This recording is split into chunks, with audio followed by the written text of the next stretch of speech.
ভর্তুকি দেওয়া হয়। এবার সারা দেশের আরো কিছু খবর নিয়ে একটি ডেস্ক রিপোর্ট। শিল্পী সুখরঞ্জন হালদার উদ্ভাবিত শিশুদের ভালো কাজের নির্দেশনা দেওয়া লুডো খেলা চট্টগ্রামের বিভিন্ন স্কুলে প্রদর্শন করা হচ্ছে।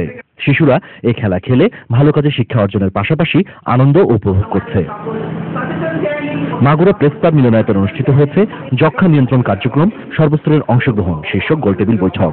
এতে সভাপতিত্ব করেন জেলা প্রেস ক্লাবের আহ্বায়ক অ্যাডভোকেট দীপক রায় চৌধুরী। অনূর্ধ্ব-19 বিশ্বকাপ ক্রিকেটে বাংলাদেশ দলের অধিনায়ক এনামুল হক বিজয়কে গণসংবর্ধনা দিয়েছে কুষ্টিয়াবাসী।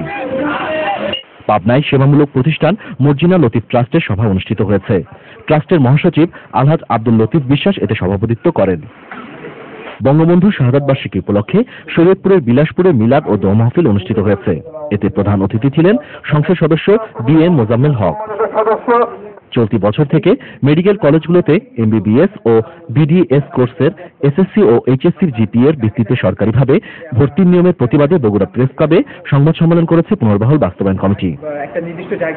ব্রাহ্মণবাড়িয়া নিয়াজ মোহাম্মদ উচ্চ বিদ্যালয়ে অনুষ্ঠিত হয়েছে ইফটিজিং বিরোধী কর্মশালা। এতে বক্তব্য রাখেন ব্রাহ্মণবাড়িয়া মডেল থানার ভারপ্রাপ্ত কর্মকর্তা মোহাম্মদ আব্দুর রব।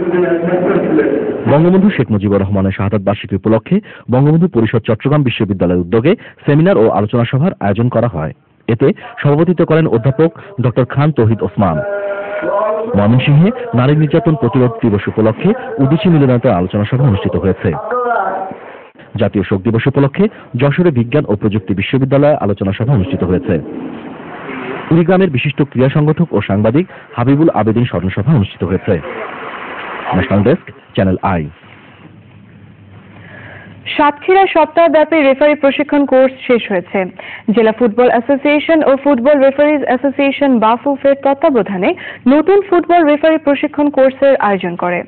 সমাপনী অনুষ্ঠানে প্রধান অতিথি ছিলেন জেলা প্রশাসক ডক্টর মোহাম্মদ আনোয়ার হোসেন হাওলাদার। বিশেষ